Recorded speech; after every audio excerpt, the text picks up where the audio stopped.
Hello viewers, Super GT here. Now, giving the Nascar a try is a car I don't often see online. In R-Class, I don't do R-Class all that much, but when I do, you don't really see this car. So I thought I'd give it a try, see how many noobs I can beat and force them to snap their discs, as is the way of the stock car challenge. But this isn't a stock car, but we are still going to force people to snap their discs if I beat them in this, the Nascar Toyota Camry, I believe this one is, around Watkins Glen. How many people can we beat? Down the back straight then, I want you to watch this Aston Martin on the left hand side, because he's a bit of a wild cannon. As we go into the right hander, going to cut across, go all over the grass, and then swing to the left, smash off the McLaren. What did he ever do to you? And then into this one, into the Ferrari, and then into the Ferrari, and they're both out. So that's an easy overtake for me. Clearly bad driving from the Aston Martin driver there. Up into 6th place naturally, and then we're going to try and get away from the Aston Martin guy. And then so we're going to move to the start of lap number 2. We're going to try and do something here about not finishing in 6th, and we're going to do that by getting past this Aston Martin just ahead of us, coming through the S's then. Now this car does have absolutely epic top end, so look at this. The Aston Martin simply stands no chance. He's going to tuck into the slipstream, but I'm going to gain a good 200 feet by the time we go into this corner once again. Now you might hear my downshifting is a little bit different. That is because I'm just using manual only. I think in these higher class cars, specifically the race cars, you don't actually need the clutch, so you can turn that off and just go with manual. Seems to go quite nicely. Now through the tricky toe corner, this car has got about a million billion what's the unit of traction? I don't know. It's just got no traction. So I just contradicted myself. I don't even know what I'm saying. It's basically got no traction, so you have to be so careful. I haven't turned traction control on because I like a challenge. Now into this one, he's just going to tap me wide and then go through on my left hand side. I was thinking that he was going to slow down and let me go back, but clearly that's not in his repertoire. He's just going to go back past. So a bit of an untidy overtake. But then coming into the final turn, he's going to put a bit of pressure on himself, go over the curb. You just don't you don't really want to touch those curbs around here. They kind of throw you off, and that's going to bring me back up into 5th.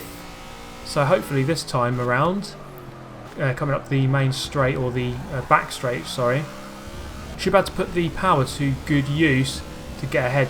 I'm already ahead now, but I should be able to get further ahead, extend my gap and get away from him. So taking that beautifully, just taking 2 wheels over the grass, just keeping it under control though.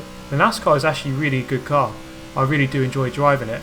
And then at the end of the race, we solidified our position of 5th. Hopefully 5th can be our new position I can always finish in. And then one day we'll get to 1st. But for now, there are the results. So beating quite a lot of people who now have to snap their disc because they got beaten by a freaking Nascar. Now, have you ever wondered what the perfect track rejoin looks like? Well, you're about to find out, because we're coming through this corner at Silverstone in the rain, and then bam! There we go. You might not have seen that clearly, so we're going to have a look at that again. Slow motion, zoomed in. So you just rejoin at 90 degrees onto the racing line, into the path of your competitors, and then you've done a good job. So well done to this guy for showing us how to do that. Very kind of him. So we're going to move then to the final race of this video. It's around Le Mans Bugatti. I get totally wrecked off the line for traction. Well, I just don't have traction at all. I might as well be on ice. So coming through the right hand kink into the chicane, the Dunlop chicane. Whoa, a couple of guys going flying in there. These McLarens are pretty funny with their ironing boards on the back. And then bam, I'm going to get smashed across. I used the Moses effect there effectively to go straight up into 4th place. So Super GT deployed Moses effect with great effect. Everyone just parting like the Red Sea. That is one great way of getting yourself straight up into 4th place at the start of a race from mid-pack. Now coming through the long left, a hairpin. Trying to get on the traction, trying to get on the throttle as early as possible, but the traction really is holding me back. And then into this one again, not chicane, a hairpin. So trying to get on the throttle as early as we can without spinning the car out. Now it's these straights where I'm going to try and gain as much time as possible. That is the key strength of this car, the straight line speed. It actually handles alright, the brakes are decent too, but the straight line speed is epic. Through here, well there we go, it's the standard Le Mans Bugatti curse. Of course we're going to have a cutter of the back chicane. It's just natural that that happens. So unfortunately for me, it looks like the radical behind me is going for some radical lines through that chicane. He's going to gain on me, definitely through there. Now coming through the last corner, we're behind another one of these McLarens with these massive ironing boards on the back, producing about 2 billion tons of downforce per square centimetre, something like that. I read it. I'm not lying. It is something around that ballpark. So into the first turn, into the chicane, just going to graze him. I'm going to push him over the yellow bollard stick things, and he's going to go slow, but he's still on my tail. He wants revenge. I hope not. Anyway, going into the downhill right-hander, where we split away from the 24-hour course to go towards the Bugatti circuit. I've still maintained my third place. If I can finish on the podium in the NASCAR with a lobby of over 20 people, that's good going. I can tell you that, because this car it shouldn't really be competing with these McLarens, the M8, M8B, M2 thing, whatever it is. So yeah, doing a good job definitely. Coming up the back straight then, oh look at that, the margin is opening. They've underestimated my pace. Obviously don't know about GTR Super GT, just how legendary his quick pace is around this circuit. And again, through the chicane, actually I didn't see anyone there cutting, so bit better this time from the other guys there. Nice to see. Let's run through the last couple of corners then. This one's quite tricky.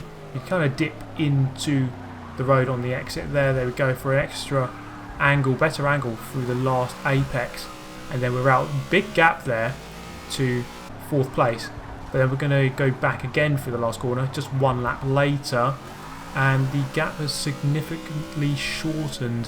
So definitely have my work cut out here to try and finish on the podium. So we're going to run with the entire final lap number 4 of 4, going flying into the kink, going back over to the right hand side before we go into the chicane, down into second gear, clipping both apexes. Well, not the first one, the second one, yeah, I got it. Under the Dunlop Bridge. I have actually been on that bridge. I went to Le Mans in 2009. Great stuff. It was a great race. Actually, the Peugeots won that race that year, interestingly, as opposed to the Audis, who often win it. I got a bit of a slide going there. That's going to lose me a bit of time into the left-hander. I've got the McLaren on my right-hand side. Going to force it very wide off the track, actually, beyond the white line. But then on the exit, I can't get the power down. Oh my god, we've made contact. Luckily, well, I mean, that could have been a lot worse. Luckily, we didn't spin round. Porsche up my inside, so I'm going down into 5th. Oh my god, this is a disaster. We were 3rd at the start of this lap. It could not have gone much worse. And then going to come back up the back straight. We've got the power to move to the inside past the Porsche. Can we get it done? On the brakes, he's going to hang it around the outside. Can I get back into 4th? Well, not if they just cut the chicane. Not really much I can do about that then. And it looks like we have a back marker who's going to make things interesting here as we come through the last couple of corners. 3rd place is gone.